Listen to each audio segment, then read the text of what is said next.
In the dusty haze of a fading sunset, where the endless plains met the jagged outline of a forgotten frontier town, rode a man known only as Jack Lone Harlan.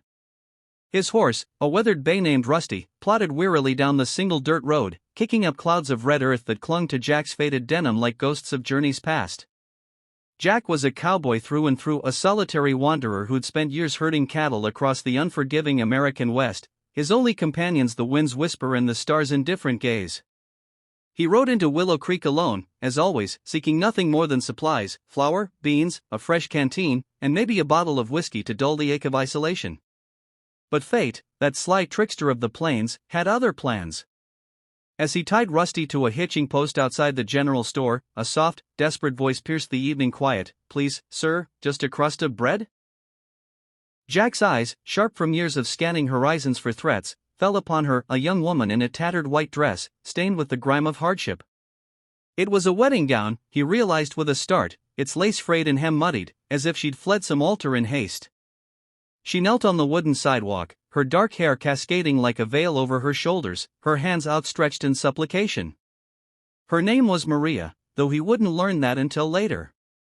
She was no beggar by choice, her eyes, wide and haunted, spoke of a story deeper than hunger.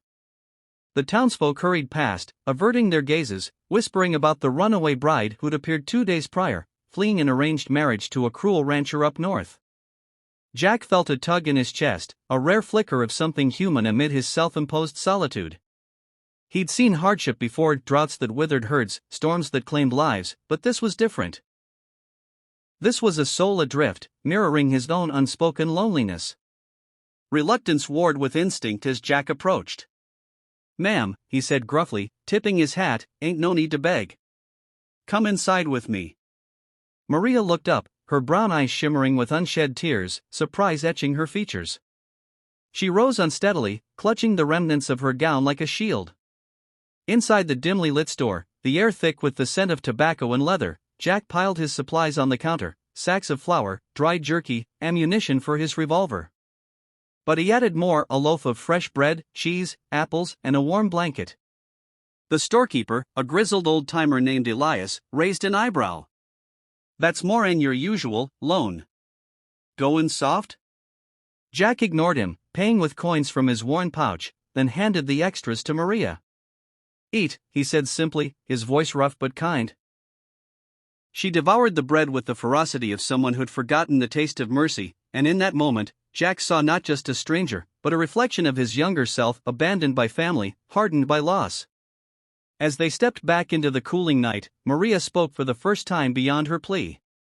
"I was to marry a man I didn't love," she confessed, her accent carrying the melodic lilt of distant lands, perhaps Mexico or Spain, places Jack had only heard of in saloon tales. "He promised wealth, but it was chains.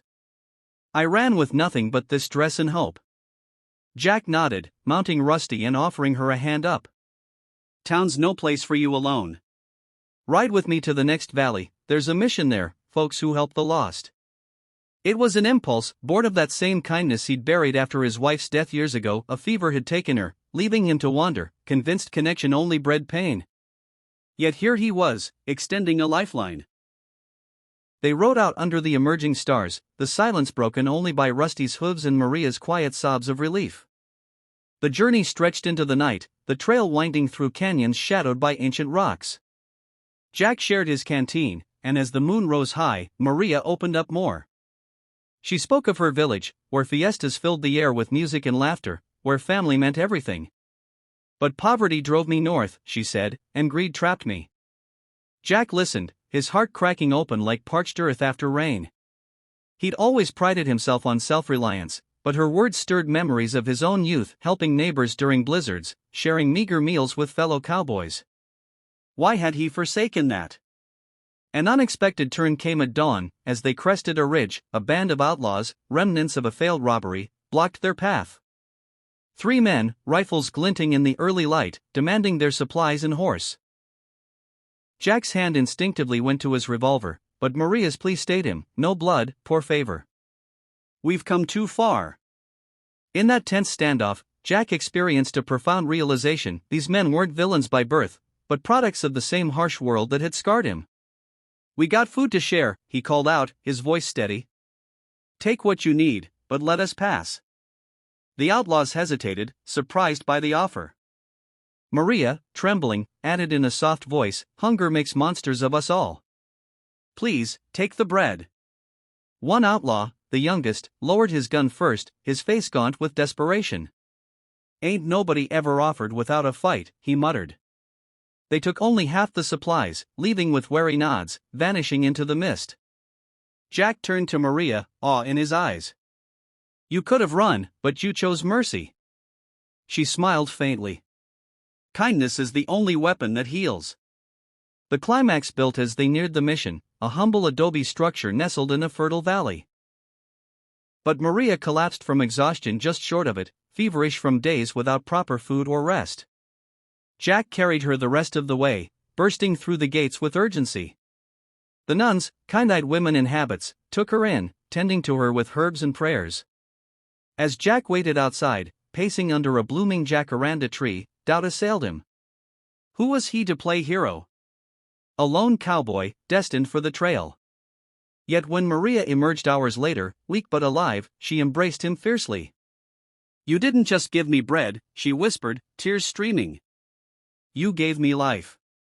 And in return, you've reminded me and yourself that we're never truly alone." In that act of selfless compassion, Jack felt a transformation. The walls around his heart crumbled, replaced by the warmth of human connection. Word spread quickly through the valley of the cowboy who saved the bride, but Jack didn't linger for praise. He rode on, but not alone in spirit.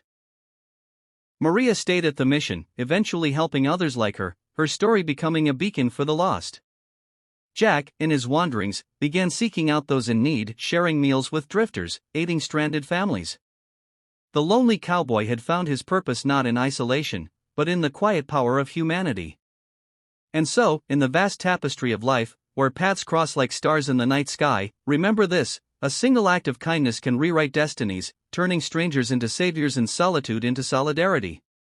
In a world that often feels divided, it's the selfless heart that unites us all, inspiring hope that endures beyond the horizon.